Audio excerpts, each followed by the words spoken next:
good morning, good morning, good morning. Good morning. So this morning we are going to veer off of 1 John for Mother's Day. We're going to be in Exodus chapter 2 with the first 10 verses. We will see how much trouble I can get into in the next 30-40 minutes. Which I told my wife this morning, if I ever get fired from somewhere, it's going to be because of my holiday sermons instead of my normal ones. But we are talking about Mother's Day because partially everybody has a mother. It's one of those things you cannot avoid. Even if you have one of those mothers that you would want to avoid. I do not. That is not a confession. I love my mother. See my Facebook post. All of you who are wishing have those generic, I'd like to wish the best mother in the world a happy Mother's Day. I would just like to say thank you for wishing my mom a happy Mother's Day. My mother is a reason, and a very strong reason, and my grandmother is a very strong reason as to why I am the way that I am, aka saved. Timothy's mother, Eunice, and Lois, the grandmother, I don't remember which one's which, he's kind of got my story. But all of that to say, this morning we are in Exodus chapter 2, and I hope that you wish your mother, if she is in your household, a happy Mother's Day. And if she is not in your household, I hope you wish her a happy Mother's Day. But do something nice for your mother. I told the mother of my children this morning, hey, don't worry about the dishes, making the bed, cleaning the house, all that stuff will be there Monday. I did not actually say that, and I asked permission to make that joke, because I'm not a total idiot. But anyways, all of that to say, here's Exodus chapter 2, verses 1 through 10. Now a man from the house of Levi went and married a daughter of Levi. The woman conceived and bore a son, and when she saw that he was beautiful, she hid him for 3 months. But when she could hide him no longer, she got him a wicker basket and covered it with tar and pitch. Then she put the child into it and set it among the reeds by the bank of the Nile. His sister stood at a distance to find out what would happen to him. The daughter of Pharaoh came down to bathe at the Nile, with her maidens walking alongside the Nile. And she saw the basket among the reeds and sent her maid, and she brought it to her. She opened it up, and she saw the child, and behold, the boy was crying. And she had pity on him, and said, "This is one of the Hebrews' children." Then his sister said to Pharaoh's daughter, "Shall I go and call a nurse for you from the Hebrew women, that she may nurse the child for you?" Pharaoh's daughter said to her, "Go ahead." So the girl went and called the child's mother. Then Pharaoh's daughter said to her, "Take this child away and nurse him for me, and I will give you your wages." So the woman took the child and nursed him. The child grew, and she brought him to Pharaoh's daughter, and he became her son. And she named him Moses, and said, "Because I drew him out of the water." Father God, we thank you for the influence of mothers in our lives, and we would ask that over the next 30-40 minutes, that you would help us realize the important place that mothers have in rearing children, but that you would also help us to realize that it is not just in empty sentimentalism that we approach this day. Help us to, yes, give emotional love, and that's important, but help us to realize the practicality and the needfulness of motherhood. Help us to approach it from that standpoint, and help us to approach it very solidly, and help us to know that we love you at the end of this. And in your name we pray. Amen. In your time. It's one of those days, apparently. But this starts out with a little awkwardness if we're not sure of the background. So because I am who I am, location, location, location. Here's what has happened in the story of the world up until this point in very quick summarization. I had the wrong word in my head. Joseph has, at the end of Genesis, if you will remember, effectively saved the world. And I mean that quite literally. I guess he's the original superhero. Congratulations, Joseph. He keeps the world from starvation by being able, through God's good grace, to interpret the dreams of Pharaoh. Pharaoh then says, "I'm going to put you in charge of saving the world. I'm paraphrasing because I like the superhero theme now all of a sudden. So in the process then, Joseph becomes the number 2 man in the kingdom, and effectively at that point he's the number 2 man in the world. Because when you're the only people with grain, you kind of get to control the landscape. So then you'll remember Pharaoh gives Joseph and Joseph's larger family, quite literally the nation of Israel, an entire section within Egypt. And that's their land. But then Genesis closes and Exodus opens. And Exodus opens with the phrase, "But there arose a Pharaoh who did not know Joseph." And what that means is he has no care about what Joseph did. He has no connection to Joseph. And he begins to realize, wow, these silly Hebrews are going to outnumber us, and Egypt's going to become Israel. And that's a problem. We don't want that. So how do we keep them in check? Well, population control. So he essentially tells all of the midwives, you will kill the babies. And if you just kill the babies, they won't outnumber us, because they won't be able to number. So then there are these 2 midwives, whose names you can have fun pronouncing, who are not Israelites, by the way. They are, judging by their names, Egyptians. Because I could take a stab at Israel names. Not very well, but we could do it. But they refuse, but they realize, well, the king's going to have our head. So they instead have these really great lines when the Pharaoh asks, well, why aren't you doing what I told you? And they're like, because the Hebrew women aren't like our women. They're strong, which I find to be hilarious that that's the safe answer. And when we get there, they've already given birth. And they don't need us. So we don't have the opportunity to kill off the babies like you said. But they're actually giving him kind of a line. They're either flat out lying to him, which they still get rewarded for because they have large families of their own. Or they do one of those, yes, we're on our way. Oh, our GPS is broken. We got the wrong house. By the time they get, which is what I think actually happens, is that they delay just long enough. But they don't. And so then Pharaoh decides, this isn't working. We'll try option number 2. We'll just work you into the ground. And if I work you into the ground, then you won't have time to procreate. And you'll be too tired to procreate. And that doesn't really work.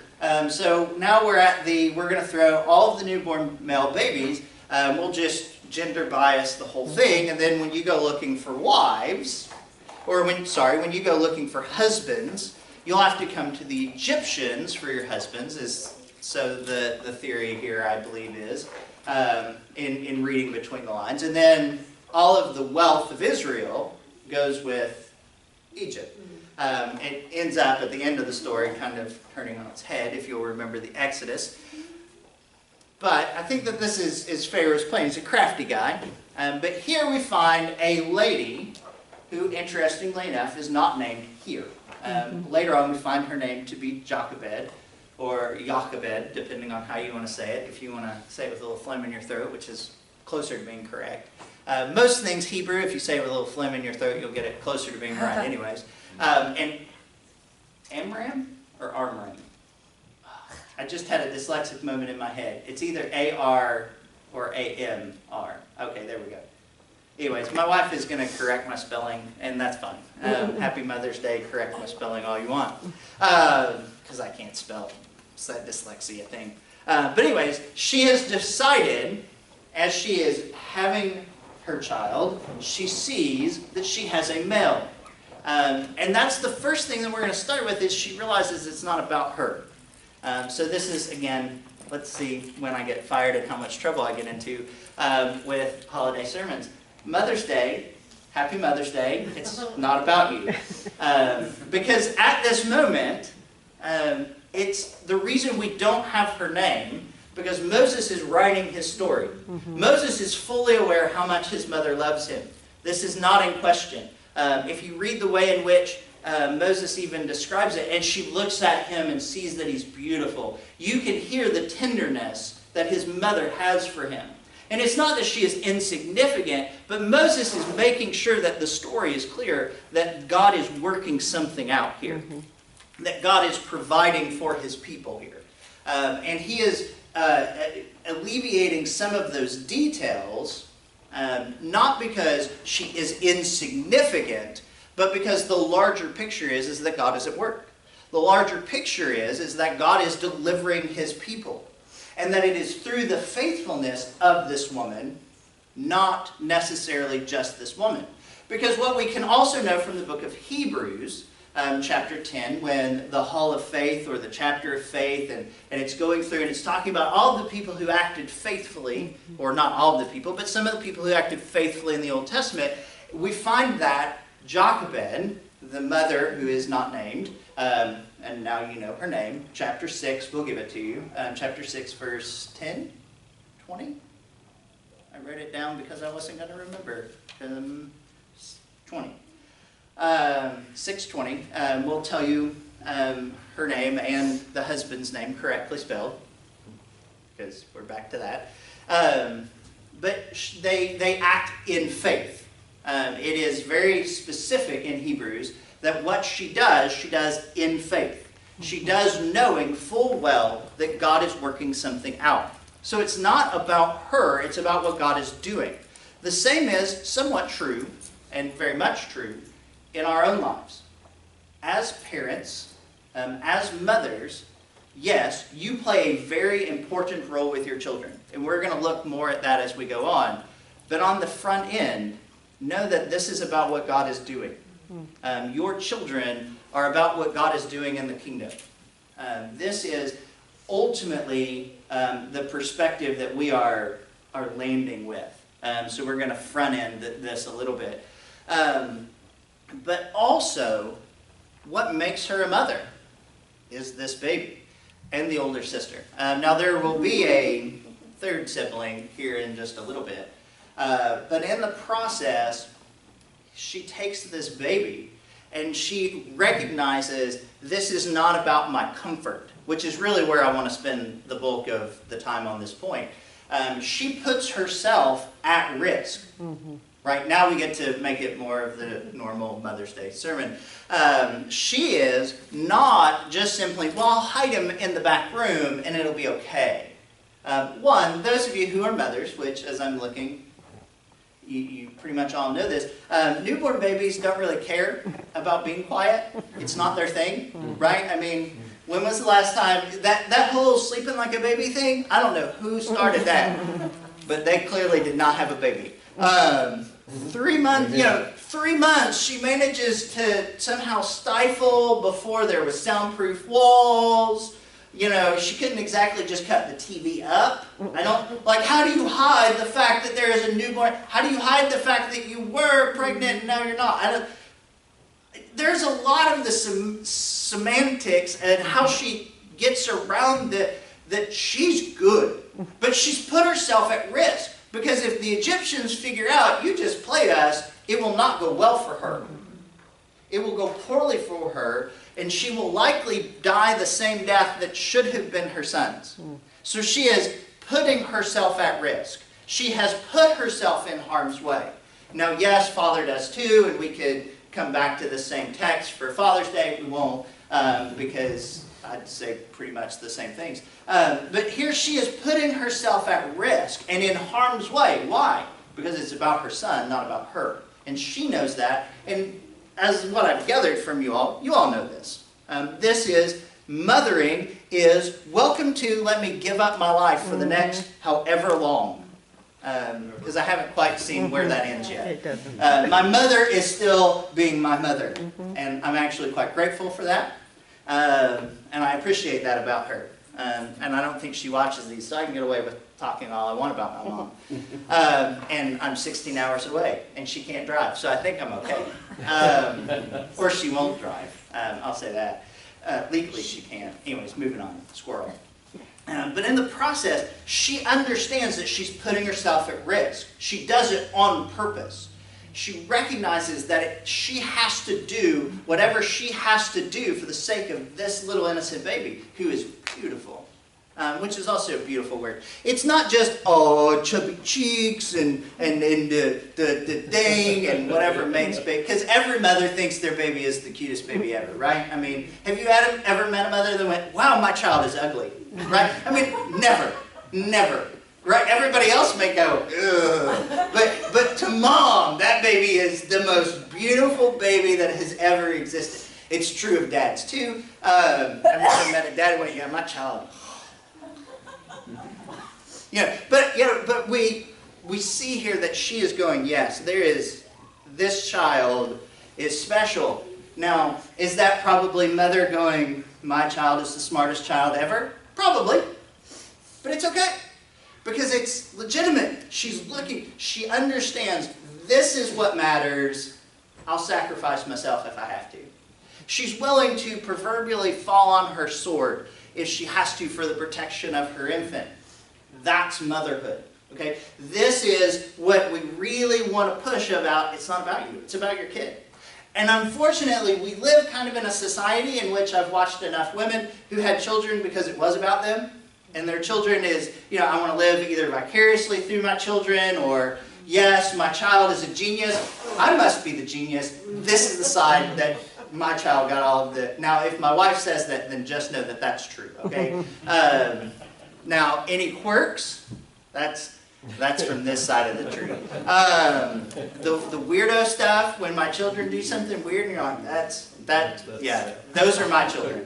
But when they're brilliant, that's that side of the tree, okay? But we already knew that, so moving on. But in the process, she understands, I have to protect the child, and I have to help this child to grow, and she's willing to put herself in harm's way, and she is willing to whatever, whereas we have moms today that are in that, well, yes, I'm so great because my children will be well behaved so everybody knows that I am wonderful and awesome. Stop that. Okay? It's not about you. Matter of fact, nothing in Christianity is actually about you. Let me just bust that bubble. Ta-da! I'm that guy. Now, here's our next point. And this one, while true, and you know it, you won't like it. But it'll be better than the first one. And it's that she was raising him to leave her. Twice. That's hard. Like, just in my head, this seems the most difficult time. Because first, she realizes, I can only protect him for so long. Eventually, he's going to walk, he's going to talk. Eventually, he's going to be something bigger. And so she realizes, I have to prepare you to leave. So this is what she does. She builds him a little box. And she gently places it. And this is one of those things that I had to correct in my head. Up until my adultness, I always thought she put him, and he floated down the river, and he just happened to, hit the reeds. Then I learned to read as an adult. Yeah. Yeah, my mother tried. Pray for her. This is what she had to work with, okay? But in the course of things, she very intentionally places him where he's not going to drift. That's the point of the reeds. I don't know. The text is kind of cloudy about whether this is intentional. Pharaoh's daughter will be the one to find him, or if it's just, this is the safest spot. Let's see who finds. There's some, not sure what's going to happen here, hence Miriam or the sister who is there. But she intentionally puts him in the safest possible care and places him in the semi-safest possible place. And she has prepared safety for him in that way. Now, we may look and not knowing the backstory go, well, that doesn't seem like the safest thing possible. But if it's going to get him killed if he stays in the house, this is at least a chance. This is at least something. And I think she is doing what she can with what she has to work with. And that's the good news, because you may not have a lot, but you got something. Do the best with what you have. And if you have an abundance, do your best with the abundance. It works the same. To whom much is given, much is expected. But here, she has prepared him to go. Now, the great, pretty wonderful benefit here is that he comes back just to go again. Which I think the second time might be just as hard. Because the first time it's, okay, God. And again, Hebrews tells us that she does this by faith. It's, okay, God, this is what you want to have happen. This is what you want to, okay, so I'm going to trust you with my child. And that's hard, right? I've never met a mother, I've outsaid a wife, I've never met a mother who was just like, oh, yeah, this is so simple, I'll just send my child out and, yeah, they'll be fine. You know, there's always that reservation of, did I do enough? Did I get it right? It's always there. And again, we could say the same thing about fatherhood, but here, as we look at Jochebed's dilemma, she is, I'm going to have to just trust that God knows what he's doing with my child. She has, at this point, raised him to go away. And then she gets him back by the circumstances, and we're going to dig that out a little bit as we go, but she gets him back knowing full well that as soon as he's weaned, he's going to go away again. Now, for us in the States, then it's like, well, that's just another 9 months because, then he's gone again. But ancient Israel, they nurse for a lot longer. You're a couple of years, maybe 3 or 4. It's in ancient Israel, a much longer process. And she has, at that time, the ability to instill in him who he is. They talk about, education is good for your kid, and that's true, but just realize your child is defined who your child is by the time they're 5. There's not much that changes personality-wise, which is a scary thought. Because I've got a short one who's a dictator. I love that girl, but we're going to have to work on some stuff. But anyways, in that sense of he knows who he is enough. Like, I would love it if she had written a book of how to raise children. Because here's the thing. He goes from this humble slave's house into the temple. Not the temple. Wrong direction. That's ultimately, he does ultimately go into the temple. But first he makes a stop in the palace, right? He is in Pharaoh's daughter, a princess. And now whether or not she is, going to ever take him in to see Pharaoh, or, the Prince of Egypt has him being best friends with, the next in line, whether any of that is true or not is kind of sketchy. But in the grand scheme of things, here is, he is in the lush, wonderful, everything else, and he knows full well that's really where I belong. He understands who he is, to the point of when it comes time to defend the Israelites, he takes a guy out for beating his kinsman. I mean, he just kills him. Now, I'm not advocating murder. Let's understand the story. Moses recognizes, I probably shouldn't have done that. There are better ways to have handled than, flat out murder. He, could have beaten him within an inch of his life. That's a better option. Still not the right option, but it's a better option. That one got awkward. Let's see what email I get about that. But in the grand scheme of things, Moses decides, and this is a beautiful line from Hebrews as well. So, let's not chuck Hebrews from the Bible any more than we chuck the Old Testament. Entirely another thing, I just had to bring it around for Sunday school's sake.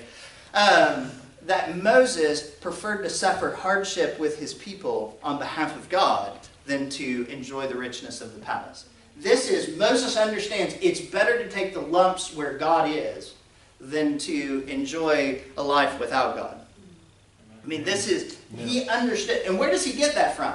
Well, he's not learning that in the palace. It's not like the palace people are like, oh, you need to be really in touch with your Hebrew roots, right? The whole hippie movement of the 21st century did not reach back in Egypt, okay? They were not progressive thinkers. You need to learn our culture. If you're going to even remotely try and pretend and pull off to be one of us, you silly half-breed, then you're going to have to try really, really hard, and we're still probably not going to like you because, you know. And Moses says, no, I'm God's.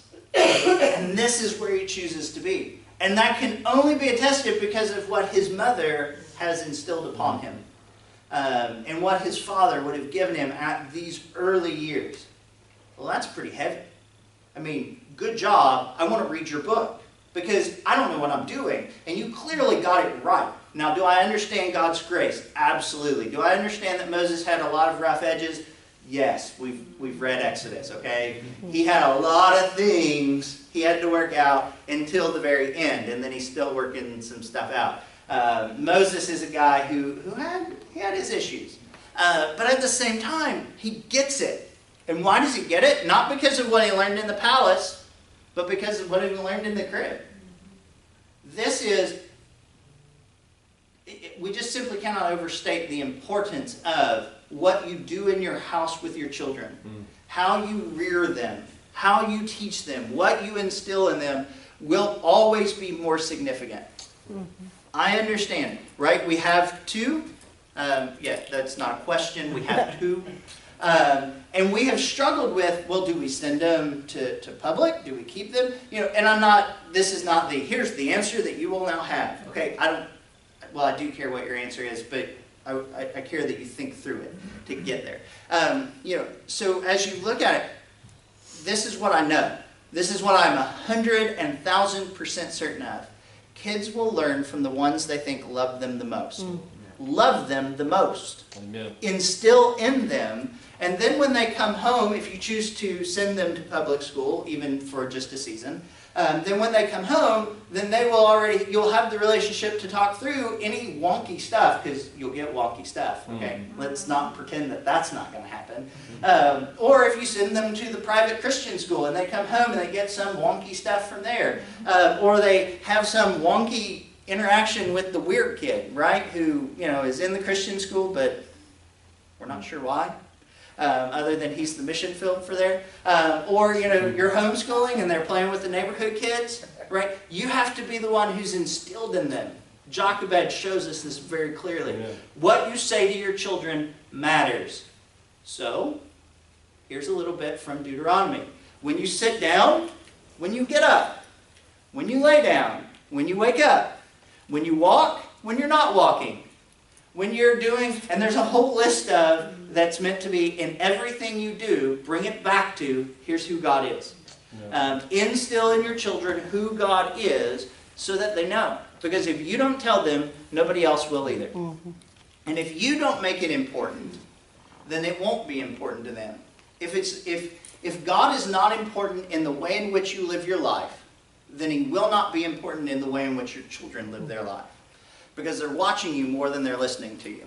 Which, if you're an older parent, you already know that, right? They're watching to see what really matters. If I tell my child that opening the door for mom matters, but I never do it, then it really doesn't matter. If I say, let's protect the princess, but I never protect the princess, then it doesn't really matter. If I say we're going to spend time as a family, and then I just cut on the TV, kick back, relax with my sweet tea, then spending time does not matter nearly as much as my sweet tea and the TV. Right? This is what they know. This is what they learn. So let's take the time to instill it correctly in them. And here is the why on my third point. And we're actually doing pretty well on time. I'm impressed with myself, but only slightly. Because I know what will happen. This is my last point, and we could wax eloquently, because that's what I do, right? But it's the fact that, and this is the whole reason why I actually landed here. What we see, and I love when Pharaoh's daughter says this. So the mother takes her own child back to nurse, and this is the funny part. Take this child away and nurse him for me, and I will give you your wages. Did anybody pay you to raise your children? No. Nobody pays you to raise your children. But she got paid to raise her child. She gets a wage. But here's the catch-22. You will also get a wage. And it's either going to be a good one. This is either going to be an encouragement or it's going to be terrifying. Okay, I'm waiting to see which way it's going to work for my household, because I don't know what I'm doing, and I'm hoping my wife knows how to raise children. Because otherwise, we're like, I use this analogy, we're just throwing spaghetti on the wall and seeing what sticks. I don't know what I'm doing. My son likes this. He's going to go home and try it now. I'm going to bring it to him. But anyways, the notion here is that you're going to get a return on what you've invested. Whether they are your children, your stepchildren, the neighbor's children that just look at you like a mother, because let's face it, that happens. I've met enough kids who are like, yeah, I don't actually have much of a relationship with my mom, but my best friend's mom, well, those are my people. And some of you have that. Like I've watched as you have pretty much talked about, yeah, this is really the one who raised me. And that happens. You have more of an influence than you think, but you're going to get a wage. There's going to come a return on what you've done. Either your children are going to grow up and they're going to advance the kingdom like Moses, or they're going to grow up and they're going to advance something, but it's not going to be the kingdom. Either your children are going to grow up with what you have instilled in them and the taste of and the desire for the kingdom that you've given them, and they're going to do things for the kingdom, or the return you get is what you put into it. And they're going to be a terror. And maybe they'll be a controlled, civilized terror, right? I mean, it's not like everybody who isn't Christian is just, raging and pillaging and, burning the farmland. It's not the case. But at the same time, what we do see is that there are either, as John puts it, you're either in or you're out. You're either doing the kingdom work or you're doing your own work. You're either with God, you're either with Christ, or you're anti-Christ. Those are the camps. There's no squishy middle. This is where we figure out how to get people away. Christianity is always one generation away from disaster. That's a quote from somebody. I just can't remember what book from when I pulled that. I've got a Rolodex of quotes that I need to start trying to figure out who actually said it. But what that quote was getting at was in a book of, if we don't teach our children Christianity, and we don't teach them to desire the things of God, then they're not. And don't count on somebody else doing that and picking up that slack for you. If you don't instill it for them, then when it comes time for the wage to be returned back to you, what you will find is exactly what you put into it. If you've taught them to love God, there's a really strong likelihood. Now, I understand, and I know there are always those, they have free will, they're big children at that point, and they can make their own decisions. But if you don't give them a solid foundation, it's going to go poorly. You will get a return on it. What is it that you are going to get as a return? If you reap the whirlwind, or if you reap the wind, you'll get the whirlwind. There's a proverb right there that I'm butchering like crazy because apparently I can't talk this morning. But this is that notion. This is what one of the things we see in the story of Moses' infancy is that he was given an indoctrination. And that's okay. It's what you should do. You have to teach your children how to think. You have to teach them what they should be thinking. Guide them in that process so that when they get old and when they come to the point in which they are making the decision and they have the far leash or no leash, then they have been equipped to do it. And then you will see the wage that you get will be worth it. Motherhood, I think, is not the short run. Right? It is not midnight with babies crying out at 3 o'clock in the morning, or 2-year-olds for that matter. Yay, I love having a 7-year-old who's sick as can be, and I love altering everything about my life for these people. No. The real reward of motherhood is when they're the adults, right? Grandchildren are God's blessing for not killing your own children, right? Right? Okay. Thought somebody might appreciate that, but okay. Apparently we're just finding that funny, because I do too, and that's fine. But this is where we find the wage is actually at the end. Now, Jochebed, yeah, she gets paid, I don't know, weekly, monthly, I don't know.